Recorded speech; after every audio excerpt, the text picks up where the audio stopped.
भाई बस बहुत हो चुका ब्रेजा फेसलिफ्ट से रिलेटेड अपडेट देना। अब जब भी आनी होगी आ जाएगी। लेकिन आज की वीडियो भी ब्रेजा से रिलेटेड है, लेकिन कोई उसके अपडेट वगैरह से नहीं, बल्कि केवल उन लोगों के लिए जो भी सोच रहे भाई टर्बो इंजन आने से ब्रेजा में जो पावर थी वो कम हो जाएगी और ब्रेजा दबी दबी चलेगी।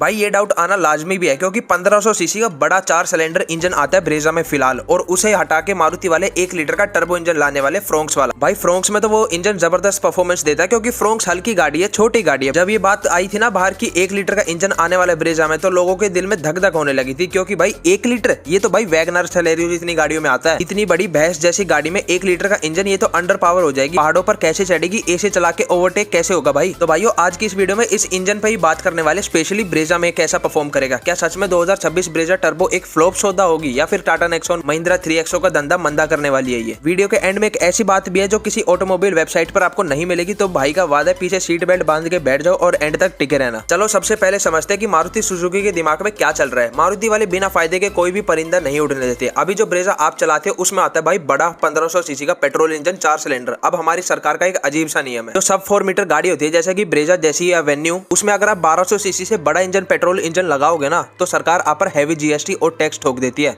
और ब्रेजा भी इसी टैक्स लैब का शिकार है क्योंकि उसमें 1500 सीसी का इंजन आता है। भाई इसी चक्कर में ब्रेजा थोड़ी महंगी भी लगती है लोगों को। अब मारुति ने सोचा भाई धंधा बढ़ाना है तो टैक्स तो बचाना पड़ेगा और प्राइस कम करनी पड़ेगी कैसे भी। अब वो इसमें 1 लीटर टर्बो इंजन दे देते हैं तो गाड़ी आएगी स्मॉल कार टैक्स ब्रैकेट में, यानी कि जिसमें भाई ये वैगनार वगैरह आती है। तो इसका मतलब समझ रहे हो क्या? मतलब सीधा आरटीओ टैक्स और जीएसटी में मोटी बचत। अब आप कहोगे हमको टैक्स से क्या मतलब, हमको तो पावर चाहिए बॉस। इतनी बड़ी कार के लिए इतना छोटा इंजन तो भाई बिल्कुल किफायती नहीं होगा। अब आप मेरी बात ध्यान से सुनना भाई, ध्यान लगाकर। पावर दोनों की बराबर होगी, वहां कोई दिक्कत नहीं है, लेकिन असली खेल छुपा है टॉर्क में। पुरानी जो ब्रेजा आती है उसमें आता है 136 Nm का टॉर्क और नया टर्बो इंजन देगा लगभग 147 Nm का टॉर्क। और ये टॉर्क पता है कब मिलता है? एकदम नीचे के आरपीएम पर, जैसे टर्बो किक इन करेगा। असलियत ये है कि जो अभी वाली ब्रेजा है ना, उसको हाईवे पर जब आप चलाओगे और 5 लोग बैठे हो तो 100 किलोमीटर की स्पीड के बाद वो ओवरटेक करने में नानी याद दिला देती है भाई। बार बार गियर डाउन करना पड़ता है और इंजन चिल्लाता है, पर गाड़ी धीरे धीरे आगे बढ़ती रहती है। लेकिन जो टर्बो इंजन आएगा भाई वो शुरुआत से ही टर्बो किक इन हो जाएगा उसमें जल्दी। जैसे ही आप एक्सेलरेटर पर पैर दबाओगे टर्बो ने हवा फेंकी और गाड़ी गोली की तरह आगे निकलेगी। तो जो लोग सोच रहे हैं कि 1 लीटर देखकर गाड़ी अंडर पावर होगी, भाई साहब थोड़ा ठहरो। पहाड़ पर ये पुरानी ब्रेजा से ज्यादा उठाव देगी, ये बात लिख के ले लो मेरे से। लेकिन इतने खुश मत होना कि भाई ब्रेजा फेसलिफ्ट आते मैं तो ये 1 लीटर वाला इंजन ले लूंगा और मजे करूंगा। अब आते हैं कच्चे चिट्ठे पर इस इंजन के। कुछ चीजें ऐसी है जो मारुति के फैंस को थोड़ी चुभेगी भी। सबसे बड़ी और पहली दिक्कत है भाई 3 सिलेंडर वर्सेस 4 सिलेंडर।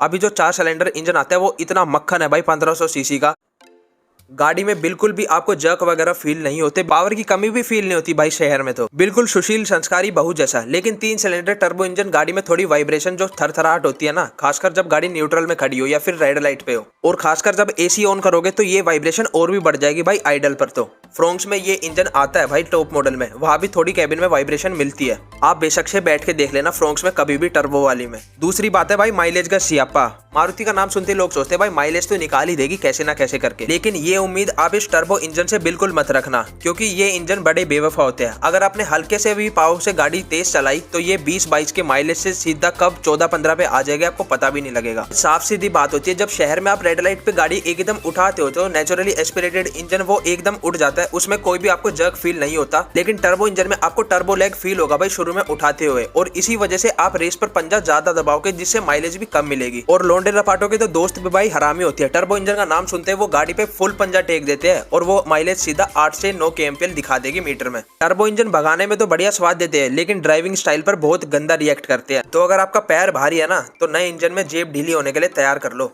और अगली जो चीज है भाई टर्बो इंजन के बारे में, उससे सबको डर लगता है, मेंटेनेंस। टर्बो इंजन एक नखरीली बीवी जैसा होता है, खर्चा बहुत करवाता है। क्या ये मारुति के पुराने 1500 सीसी इंजन जितना टिकेगा? कहीं 1 लाख किलोमीटर चलने के बाद इसका दम तो नहीं निकल जाएगा? भाइयों ये डर आपका बिल्कुल जायज होगा। हमारे देसी भाइयों की आदत है गाड़ी ली, सुबह चाबी घुमाई और ठंड के मौसम में भी पहले ही गियर में 4000 आरपीएम पर भगा दी। अगर नए टर्बो इंजन के साथ आपने ये हरकत की ना तो मारुति का इंजन बदले ना बदले आपका बैंक बैलेंस जरूर बदल जाएगा। सबसे पहले बात कर लेते हैं इस टर्बो इंजन की लाइफ की। लोग सोचते हैं भाई ये छोटू 3 सिलेंडर इंजन है तो जल्दी घिस जाएगा, लेकिन सच्चाई कुछ और ही होगी। मारुति का जो ये 1000 सीसी का टर्बो बूस्टर जेट इंजन है उसकी लाइफ आराम से 1.5 से 2 लाख किलोमीटर तक हो सकती है, लेकिन इसमें बहुत सारी टर्म्स एंड कंडीशन है। चलिए उसको आसान भाषा में समझाता हूँ। वो हमारे गाँव के ताऊ जैसा होता है, बिना थके धीरे धीरे अपना काम करता रहता है। पर टर्बो इंजन एक यंग नया एथलीट जैसा, जिसका दिमाग हमेशा गर्म रहता है। टर्बो चार्जर के अंदर जो पंखा होता है ना भाई, टर्बाइन, उसकी स्पीड होती है लगभग 2 लाख आरपीएम। सोचो आपकी गाड़ी का इंजन मैक्सिमम 6000 आरपीएम पर जाता है, पर टर्बो इंजन उसे 2 लाख पर घुमाने पर मजबूर कर देता है। और इतनी स्पीड पर घूमने के लिए उसे चाहिए एकदम टॉप क्वालिटी का साफ खून, यानी कि इंजन ऑयल। भाई टॉप क्वालिटी का डलेगा उसमें। अगर आप ऑयल चेंज कराने में कंजूसी कर देना तो ये टर्बो इंजन मत लेना। इंजन की लाइफ 2 लाख से सीधा 50,000 किलोमीटर पर आके गिर जाएगी। फिर मत कहना भाई इंजन तो खराब था।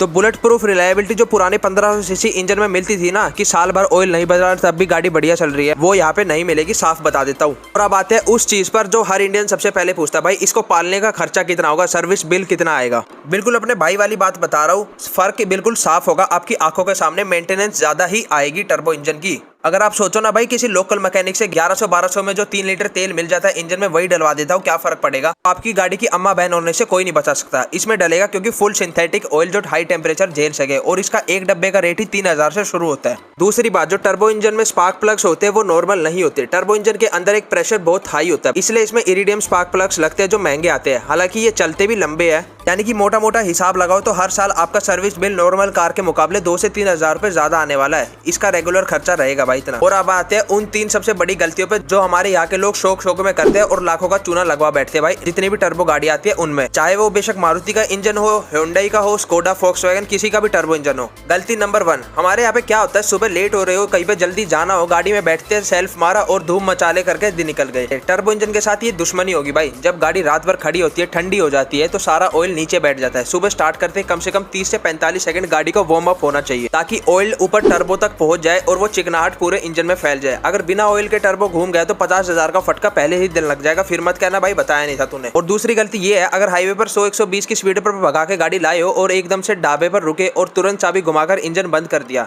तो ये सबसे खतरनाक गलती है। जब आप गाड़ी भगा के आते हो, टर्बो बिल्कुल लाल गर्म होता है भाई, बिल्कुल आग लगी होती है उसके अंदर। इंजन तुरंत बंद करने से ऑयल की सप्लाई रुक जाती है और जो ऑयल टर्बो के पास होता है वो वही जलकर कचरा बन जाता है, जिसे टेक्निकल भाषा में कार्बन कोकिंग कहते हैं। रूल याद रखो, रुकने के बाद 1 मिनट तक आपको आइडल रोकनी है गाड़ी, फिर इंजन ऑफ करना है। और तीसरी मिस्टेक है भाई लोकल मैकेनिकों का जुगाड़। हमारे यहाँ आदत है, वारंटी खत्म होती पड़ोस वाले राजू मिस्त्री के पास गाड़ी ठोक देते हैं। राजू भाई बढ़िया है, पर उन्हें टर्बो इंजन की टेक्निकलिटीज का नहीं पता होता। वो आज भी अपने चाबी पाने वाले ही जुगाड़ ट्राई करते हैं। गलत ग्रेड का ऑयल डाल दिया या सस्ता फिल्टर लगा दिया डुप्लीकेट, तो इंजन का राम नाम सत्य होना पक्का है। तो दोस्तों ये थी टर्बो इंजन की कुछ कहानी जिसे हमें ध्यान रखना है। तो आप लोग कहोगे भाई इतनी सारी दिक्कत है इस टर्बो इंजन में, तो इतना ख्याल रखना पड़ता है इसका, तो छोटे बच्चे की तरह। तो मेरा जवाब सुन लो भाई, हाँ ये सब आपको झेलना पड़ेगा अगर टर्बो इंजन का मजा लेना, स्वाद लेना है। ये हफ्ते 10 दिन तक आपको दुखी करेगा, लेकिन फिर आपको इसकी आदत पड़ जाएगी। तो कुल मिला के बात ये है, ब्रेजा का जो टर्बो इंजन आएगा वो खराब नहीं है, ना ही इसकी लाइफ कम है। ये टेक्नोलॉजी बहुत एडवांस है, लेकिन अगर आप एक ऐसे आदमी हो जिसे गाड़ी की रत्ती भर भी परवाह नहीं होती, जो चाहता बस गाड़ी में पेट्रोल डालो और चलाओ, चाहे ऑयल 2 साल से ना बदलाओ, तो भाई साहब आपके लिए ये इंजन नहीं बना है। फिर आप अपने पुराने मॉडल की तरफ ही देखो जो 1500 सीसी में आता था।